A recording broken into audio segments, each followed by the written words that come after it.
Pagi, saudaraku, 12 Maret 2024, Renungan Suara Kebenaran dengan tema Tidak Ada Hari Depan. Kita harus menyadari bahwa pekerjaan Tuhan yang ada di pundak kita itu adalah pekerjaan yang besar, saudaraku, dan dampaknya kepada kekekalan. Karena semuanya berkaitan dengan nasib kekal manusia. Maka kita harus selalu mengingat akan hal itu. Jangan sampai pikiran kita disimpangkan, disesatkan, diplesetkan. Akhirnya kita fokus hanya terfokus kepada hal-hal yang kita sibuk, seperti organisasi gereja, kepentingan diri. Itu paling bahaya, saudaraku. Apalagi mencari keuntungan uang di dalamnya, mencari kehormatan, kebesaran nama, popularitas. Itu jahat, saudaraku. Makanya kalau kita punya komitmen untuk melayani Dia dengan sungguh-sungguh untuk pekerjaan Tuhan, mau tidak mau kita harus punya komitmen berdoa setiap pagi. Kita punya waktu untuk berdoa, puasa, menghampiri Tuhan. Maka tidak mungkin Tuhan berdiam kalau kita sedang berada di luar relnya Tuhan, atau kita sedang melenceng atau salah. Tuhan pasti ingatkan langsung kalau kita punya hubungan yang terus bersama dengan Tuhan. Tapi masalahnya, apakah kita benar-benar serius, saudaraku, mempersiapkan diri, bangun pagi, bertemu dengan Tuhan, berdoa, mendengarkan renungan-renungan yang membangun? Benar, saudaraku, belum tentu kita benar-benar siap loh. Karena itu semua bukanlah suatu beban seharusnya, tapi itu memang digunakan sebagai kekang untuk kita. Karena hidup ini tidak main-main. Kalau kita menjadi orang Kristen, menyelenggarakan kegiatan gereja hanya sebagai liturgis semata, hingar-bingar, sound system dibetulkan, ini dan itu gak salah. Tetapi kalau hanya begitu, puji-pujiannya hanya disetting yang terbaik, lampu-lampu dibuat mewah, sound system nikmat didengar, jemaat puas, khotbah keren, wah, minggu depan datang lagi. Tapi kalau mereka tidak berubah, kunjung berubah jadi manusia berkualitas, untuk apa diadakan itu semua? Itu yang menjadi perenungan saya, saudaraku. Untuk apa? Anugerah yang Tuhan berikan itu tidak mengubah hidup orang. Betul, orang-orang begitu tidak berubah. Sejatinya anugerah yang Tuhan berikan itu mengubah hubungan kita dengan Tuhan. Jadi jangan pernah percaya kalau ada orang ngomong, tenang, aman, kamu masuk surga. Enggak, saudaraku, itu sesat. Banyak orang berpikir seperti itu. Yes, betul. Tetapi tidak semudah itu kita berkata kita masuk surga. Kiranya kita bisa mengerti bahwa anugerah memang mengubah relasi kita dengan Allah. Betul. Tetapi tidak otomatis mengubah hidup kita. Dunia sudah terlalu rusak, saudaraku. Apakah orang yang tidak punya jam doa, mulutnya bocor, matanya genit, tidak jujur, lalu bisa yakin pasti masuk surga?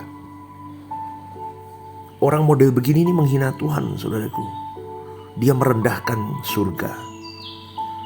Jelas Alkitab berkata bahwa tidak ada yang najis yang dapat masuk ke Yerusalem baru. Setiap kita pasti punya problematika hidup.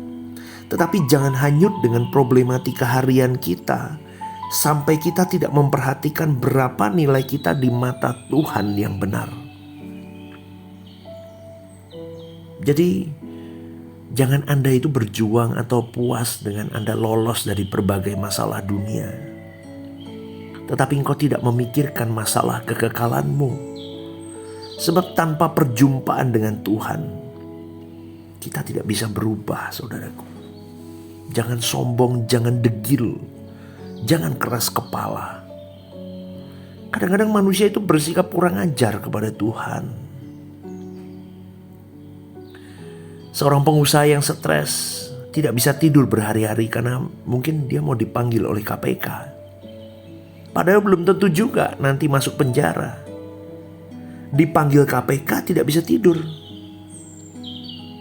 Tetapi kalau mau dipanggil Tuhan kok bisa tidur nyenyak? Sadarkah kita bahwa setiap saat kita bisa dipanggil Tuhan, saudaraku?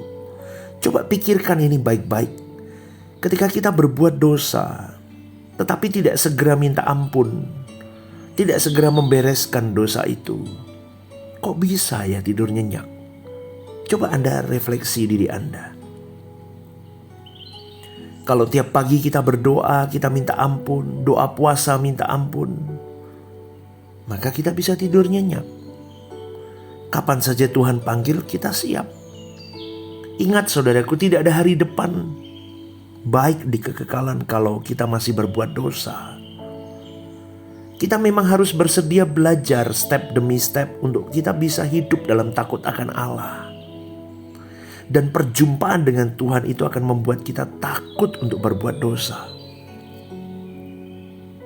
Kalau hubungan interaksi antar manusia tidak sedikit dan pada umumnya makin akrab makin kurang hormat.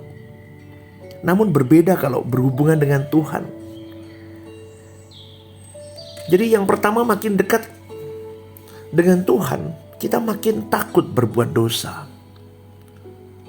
Gejala yang kedua, makin kita dekat dengan Tuhan, kita makin membuktikan bahwa yang kita butuhkan ternyata cuma Tuhan. Dan ketergantungan jiwa kita hanya kepada Allah saja. Dan selanjutnya pasti orang seperti ini tidak terikat lagi dengan percintaan dunia. Saudaraku, kalau kita dekat melekat dengan Tuhan, kita makin takut, makin gentar akan Allah. Kita makin bisa merasakan bahwa hanya Dia yang kita butuhkan. Maka tidak mungkin kita berkhianat. Dengar saudaraku, kita harus benar-benar sampai pada kawasan wilayah perasaan yang disentuh oleh Tuhan. Akhirnya kita akan menemukan ternyata hanya Dia satu-satunya kekasih jiwa kita. Orang kaya yang ditulis di Lukas 16 berkata, "Aku butuh air." Pastinya itu bukan air mineral. Di sini air itu menunjuk Allah itu sendiri, air kehidupan, saudaraku. Jadi pagi hari ini saya mau mengingatkan dengan kasih. Saudaraku, jangan menunggu kita meninggal dunia baru menyadari bahwa hanya Dialah satu-satunya yang kita butuhkan.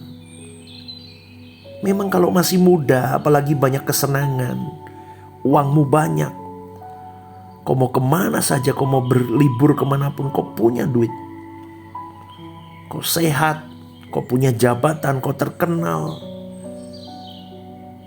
kau dibanggakan, disanjung oleh orang banyak, maka mata kehausanmu tertutup. Betul saudaraku, tapi kalau kita serius untuk membukanya, maka kita bisa mencapai pengalaman adikodrati, supranatural di luar pikiran sampai ke dalam kesadaran bahwa rohku hanya butuh Allah dalam hidup ini.